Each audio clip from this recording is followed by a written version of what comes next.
Isaías 63. Quem é este que vem de Edom, da cidade de Borza, com belas roupas vermelhas? Quem é este que vem marchando cheio de força e poder, vestido de roupas reais? Sou eu, o Senhor, anunciando a justiça. Sou eu, o Senhor, poderoso para salvar. Porque as suas roupas estão vermelhas como as de quem amassa uvas com os pés? Eu estava sozinho no tanque de esmagar uvas. Eu pisei as uvas sozinho, não havia ninguém para me ajudar. Na minha ira, esmaguei os meus inimigos como se fossem uvas. No meu furor, pisei os meus inimigos e o seu sangue manchou as minhas roupas. O desejo de vingar o meu povo estava no meu coração e a hora certa havia chegado. Sim, havia chegado a hora de libertar o meu povo das mãos dos que escravizaram. Procurei alguém que me ajudasse, mas não havia ninguém. Estranhei por não haver ninguém para apoiar-me. Por isso, sozinho executei a vingança. Sem ajuda alguma, trouxe salvação para o meu povo e castiguei meus inimigos. Na minha ira, pisoteei os povos rebeldes, deixei as nações tontas com o meu ódio e derramei por terra o sangue dos meus inimigos. Eu vou anunciar os atos de bondade de Deus. Vou louvar o Senhor por tudo de bom que Ele nos fez, pelo seu grande amor pelo povo de Israel. Ele mostrou seu grande amor e a grandeza da sua bondade repetidas vezes. Ele disse: eles são meus, meu próprio povo. Desta vez eles não vão mentir para mim. Por isso ele passou a ser o Salvador de Israel. Quando o povo sofria, ele sofria também. Ele mesmo e o anjo da sua presença o salvou. Cheio de amor e de compaixão, ele libertou, guiou e levou nos braços o povo de Israel ao longo dos anos. E como foi que o povo retribuiu todo esse amor? Foram rebeldes e desobedientes, entristeceram o seu Espírito Santo. Por causa disso, ele passou a agir como inimigo e lutou pessoalmente contra eles. Então o povo se lembrou do passado, quando Moisés, o servo de Deus, libertou Israel do Egito e reclamou: onde está aquele que os fez atravessar o mar com os pastores do seu rebanho? Onde está aquele que mandou o seu Espírito Santo morar no meio do seu povo? Aquele que com o seu glorioso braço esteve à direita de Moisés, que abriu as águas do mar diante deles e assim se tornou famoso e respeitado para sempre? Onde está aquele que os guiou pelo fundo do mar e que levou os israelitas em segurança como cavalos selvagens que não tropeçam? O Espírito do Senhor fez os israelitas descansarem como um gado que desce a planície. Assim o Senhor guiou o seu povo e tornou o seu nome glorioso. Agora, Senhor, olhe para nós, da sua santa e gloriosa morada, onde está o amor e o seu poder que no passado o Senhor mostrou por nós. Onde estão os grandes milagres? Onde foi parar a sua compaixão? Será que acabou o seu carinho especial por nós? Entretanto, o Senhor ainda é nosso Pai. Abraão não nos conhece e Jacó não nos reconhece. O Senhor é o nosso Pai. Desde a eternidade o Senhor é o nosso Redentor. Ó Deus, por que o Senhor endurece o nosso coração? Por que fez com que nós desviássemos dos seus caminhos e desobedecêssemos às suas leis? Por favor, Senhor, volte e ajude-nos. Volte por amor ao seu povo. Nós possuímos o seu santo lugar por tão pouco tempo. Depois os nossos inimigos pisotearam o seu santo templo. Por que o Senhor está nos tratando como se nunca tivéssemos sido governados pelo Senhor, como os que jamais foram chamados pelo seu nome? Isaías 64. Quem dera o Senhor abrisse os céus e viesse à terra, os montes tremeriam à sua presença, o fogo consumidor da sua glória queimaria as florestas e secaria os oceanos. Então as nações tremeriam diante do Senhor e os seus inimigos aprenderiam a respeitar o seu nome. Isso já aconteceu no passado. O Senhor desceu e fez coisas maravilhosas que nós nem podíamos imaginar, e os montes tremeram diante do Senhor. Porque desde que o mundo é mundo, ninguém ouviu, nenhum ouvido percebeu, e olho nenhum viu um Deus como o nosso, que trabalha para aqueles que neles confiam. O Senhor recebe de braços abertos quem tem alegria em praticar a justiça, que se lembra do Senhor e quem anda nos seus caminhos. Mas nós vivemos pecando e fizemos o Senhor se irar. Com todo o nosso pecado, como podemos ser salvos? todos nós nos tornamos impuros. As nossas boas ações, que pensamos ser um lindo manto de justiça, não passam de trapos imundos. Murchamos com as folhas do outono. Os nossos pecados nos levam sem destino, como o vento faz com as folhas. Não há uma pessoa sequer que clame pelo seu nome, que busque a sua ajuda. Por isso, o Senhor desviou o seu rosto de nós e nos abandonou por causa dos nossos pecados. Apesar de tudo isso, o Senhor é nosso Pai. Nós somos o barro e o Senhor é o oleiro que faz os vasos. Todos nós somos feitos pelas suas mãos. Por favor, Senhor, não se ire tanto conosco. Não se lembre para sempre dos nossos pecados. Olhe e veja que nós somos o seu povo.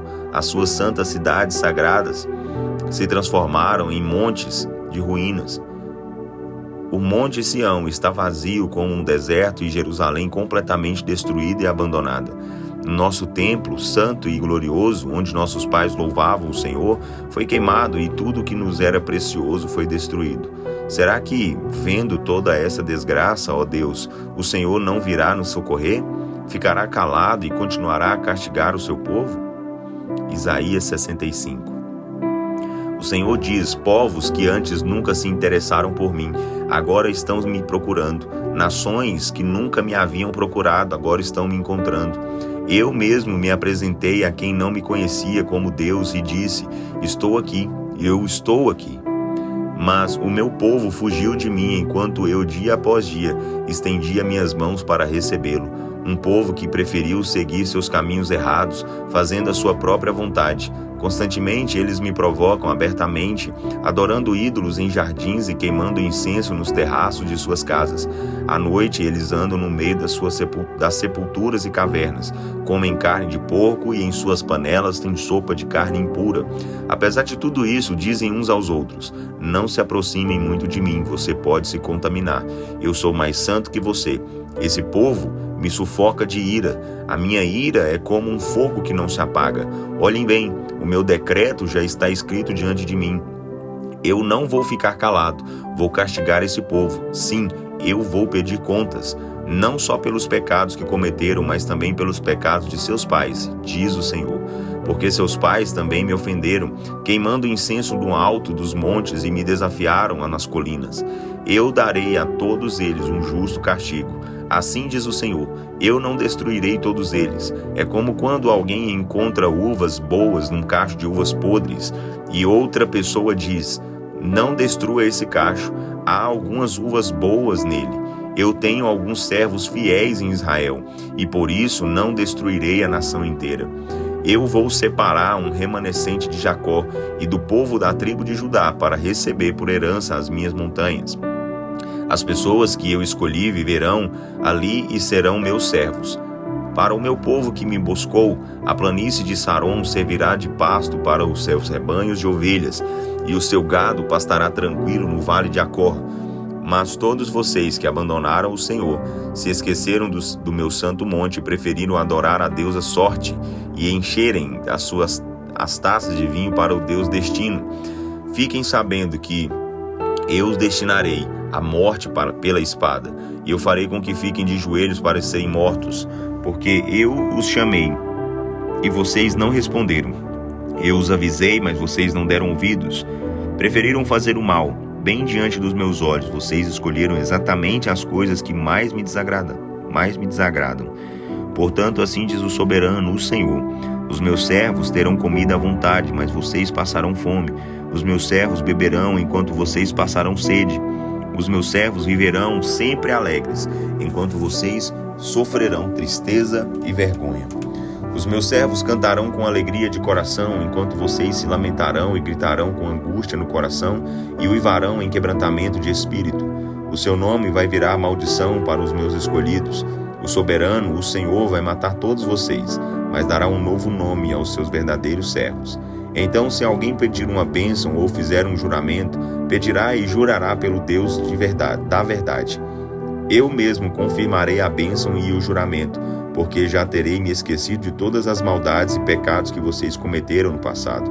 Prestem atenção, criarei novos céus e nova terra. As coisas passadas serão esquecidas, ninguém lembrará delas. Alegrem-se, cantem de alegria pelas coisas que eu estou criando. Vou transformar Jerusalém em um lugar de imensa alegria e darei muita felicidade ao seu povo. Jerusalém será a minha fonte de prazer e eu me alegrarei muito com o meu povo. Lá nunca mais se ouvirão o choro e os gritos de tristeza e dor. Não haverá mais crianças que vivam poucos dias. Os homens viverão muitos e muitos anos. Aos 100 anos, uma pessoa ainda será considerada jovem, e somente os pecadores morrerão com essa idade. Naqueles dias construirão casas e habitarão nelas, plantarão vinhas e comerão as suas uvas. Não construirão casas para outros morarem nelas, nem plantarão uvas para outros comerem. O meu povo terá vida longa como as árvores. Os meus escolhidos aproveitarão até o fim tudo o que conseguiram com muito esforço. Nunca mais trabalharão sem proveito para outros povos comerem suas colheitas. Os seus filhos não acabarão na desgraça, pois serão um povo que o Senhor abençoou, e seus filhos também serão abençoados. Eu darei a eles o que desejam antes mesmo de me pedirem. Enquanto eles ainda estiverem falando comigo sobre suas necessidades, eu já terei respondido às suas orações. O lobo e o cordeiro vão pastar juntos, o leão vai comer palha com o boi, mas o pó será a comida da serpente. Naquele dia não vai haver qualquer violência ou maldade em todo o meu santo monte, diz o Senhor. Isaías 66. O céu é o meu trono e a terra o tapete para os meus pés. Que tipo de casa vocês poderiam construir para mim? É este o meu lugar de descanso? Não foram as minhas mãos que fizeram todas essas coisas e assim vieram a existir? Diz o Senhor. A pessoa que me agrada é humilde de coração, se arrepende e treme diante da minha palavra. Mas aquele que sacrificar um boi sobre o altar é como quem mata uma pessoa. Se trouxer um cordeiro é como se estivesse oferecendo um cão. Aquele que traz uma oferta de cereais é como quem apresenta o sangue de um porco no altar de Deus. Aquele que queima incenso é como quem adora um ídolo. Essas pessoas escolheram os seus caminhos e têm prazer nos seus pecados. Eu mesmo escolherei o castigo para essa gente. Farei acontecer com eles exatamente o que mais temem. Pois quando eu chamei, ninguém respondeu. Quando eu falei, eles não quiseram ouvir. Em vez disso, fizeram o que eu considero errado e escolheram exatamente aquilo que me desagrada. Ouçam o que o Senhor diz a vocês, que respeitam e obedecem às suas palavras. Os seus irmãos que os odeiam e o expulsam por causa do amor que vocês têm por mim, serão confundidos. Essa gente que zomba de vocês, dizendo, onde está a glória de Deus? Onde está a sua alegria? Será envergonhada. Que barulho é esse? Que confusão é essa na cidade, essa agitação no templo? É a voz do Senhor. Ele está se vingando de seus inimigos. Será que uma mulher dá à luz antes de sentir dores de parto? Será que pode dar à luz um filho antes de que lhe sobrevirem as dores? Alguém já ouviu alguma coisa parecida com isso? Alguém já viu algo tão estranho assim? Pode uma nação nascer em um único dia, de repente? Ou pode-se dar à luz um povo num instante? Mas isso é mesmo que aconteceu com Sião. Assim que sentiu dores de parto, ela deu à luz os seus filhos e surgiu a nova nação. Por acaso faço chegar a hora do parto e não faço nascer? Por acaso fecho o ventre, sendo que eu faço dar à luz? Não, nunca, diz o Senhor, diz o seu Deus. Alegrem-se com Jerusalém, alegrem-se por ela todos vocês que a amam. Cantem de alegria com ela todos vocês que choraram quando ela foi destruída. Alimentem-se da glória que ela tem. Tomem para si toda a alegria de Jerusalém, como uma criancinha mama no seio de sua mãe e mata a sua fome. A paz transbordará sobre Jerusalém como um rio, diz o Senhor. Darei a ela todas as riquezas das nações, como se fossem um rio que transborda. Vocês, os filhos de Israel, serão amamentados por ela, levados ao colo e acalentados em seus joelhos. Eu mesmo vou consolar vocês em Jerusalém como uma mãe consola seu filho. Quando vocês virem este acontecimento, o seu coração saltará de alegria, suas forças vão se renovar como uma planta que cresce viçosa. Todos os servos do Senhor reconhecerão o seu poder, mas ele mostrará a sua ira contra os seus inimigos. Atenção! O Senhor virá como fogo e os seus velozes carros de guerra são como um turbilhão. Ele vai derramar a fúria de sua ira e castigar com chamas de fogo. O Senhor castigará a terra com o fogo e com a sua espada, e muitos em todo o mundo vão ser mortos pela mão do Senhor. Os que adoram falsos deuses escondidos em jardins e comem carne de porco, de ratos e outras comidas proibidas serão completamente destruídos, declara o seu Senhor. Eu conheço muito bem os seus atos e suas conspirações. Vou reunir todas as nações e todos os povos. Eles virão e verão o brilho da minha glória. Então estabelecerei um sinal da minha autoridade entre as nações. Os homens que escaparem do meu julgamento serão enviados como meus mensageiros aos povos distantes. A Tarsis, a Pul e aos Lídios, países onde há ótimos flecheiros, a Tubal, a Grécia e a terra, até as terras mais distantes do mundo, que nunca ouviram falar de mim, nem viram a minha glória. Eles anunciarão a minha glória aos povos. De todos os povos, eles trarão de volta os seus irmãos ao meu santo monte em Jerusalém como uma oferta ao Senhor. Estes serão trazidos para Jerusalém sobre cavalos, jumentos, camelos, em carros e carroças, diz o Senhor. Esses seus patrícios serão como as ofertas de cereais, levadas ao templo dos vasos sagrados durante a época da colheita. Essa é a promessa do Senhor. Eu escolherei alguns desses israelitas para serem sacerdotes e levitas, diz o Senhor. Porque assim como os novos céus e a nova terra que eu vou criar serão eternos, vocês serão o meu povo para todo o sempre, com um nome que nunca se apagará. De uma lua a outra e de um sábado a outro, toda a humanidade virá e se inclinará diante de mim, diz o Senhor. E todos verão os cadáveres daqueles que se rebelaram contra mim. O seu verme nunca morre, o seu fogo nunca se apaga. Eles causarão repugnância a toda a humanidade.